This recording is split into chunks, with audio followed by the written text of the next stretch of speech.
We all know the famed Celtics teams from the 80s. The storied franchise captured 3 titles and went to 2 other finals during the decade.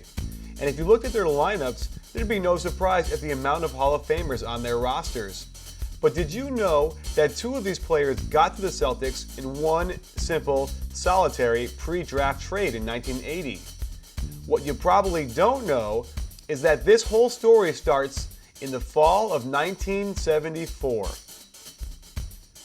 Playing for the Golden State Warriors, Cazzie Russell had a career year in 1973-74, averaging 20.5 points per game.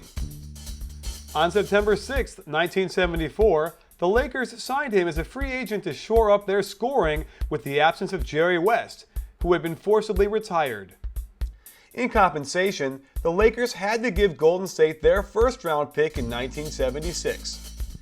Move ahead to the summer of '76, and the Lakers pick ends up being number 8, since the Lakers had a rough inaugural year with Kareem Abdul-Jabbar. Golden State selected Robert Parish with the pick, who had a monster career out of Centenary. While there were 4 Hall of Famers in this draft, the number of awful picks is astonishing. Now let's move to the summer of 1979, when the Celtics signed ML Carr as a free agent. Originally signed by the Celtics, he didn't make it and became the MVP of the European League while playing for an Israeli team. After his ABA team folded, he signed with Detroit, where he toiled away for 2 seasons. He broke out in his 3rd year, and the Celtics needed someone to help Dave Cowens scrap for all those loose balls. As compensation, the deal went something like this. The Celtics received 2 first-round picks in 1980, and the Pistons get Bob McAdoo, who had only played in 20 games for the Celtics the previous year. Having added Larry Bird and ML Carr to their roster, the Celtics vault to the top of the NBA, losing to the Sixers in the Eastern Conference Finals. Which brings us to the day before the draft, June 9, 1980.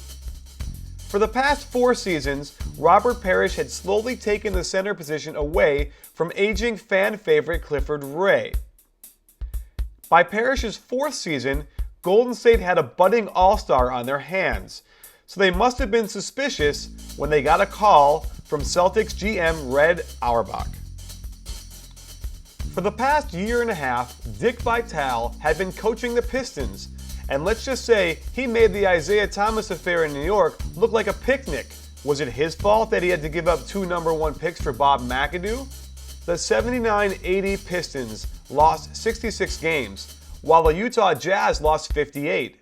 On the flip of a coin, the Pistons were awarded the number 1 pick. But wait, that's the pick they had traded to the Celtics as part of the Bob McAdoo ML Carr free agent signing/trade. Imagine you're the Celtics.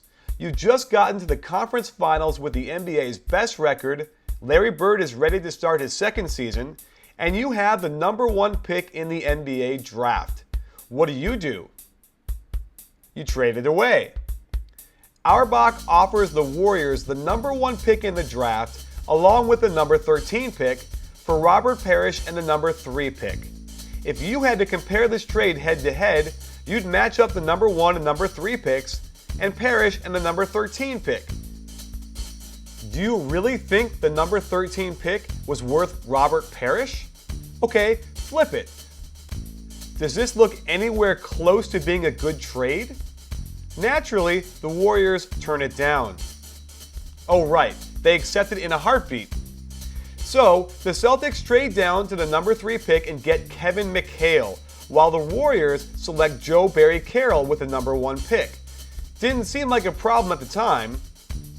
And for 6 years, Joe Barry Carroll's numbers were better than McHale's. But how did this deal affect both of these teams? When you look at what Red Auerbach was able to do, in one move he added 2 Hall of Famers to a roster that already had 2, plus one of the top forwards in the league. The Celtics won the championship that year and again in '84 and '86, along with finals appearances in '85 and '87. This trade is celebrated by Celtics fans as one of the all-time best trades ever executed. While few people at the time had any notion how well it would work out, Warriors fans must still be scratching their heads over how they turned compensation for the Lakers signing Cazzie Russell into another storied run by a team with the most NBA championships in league history.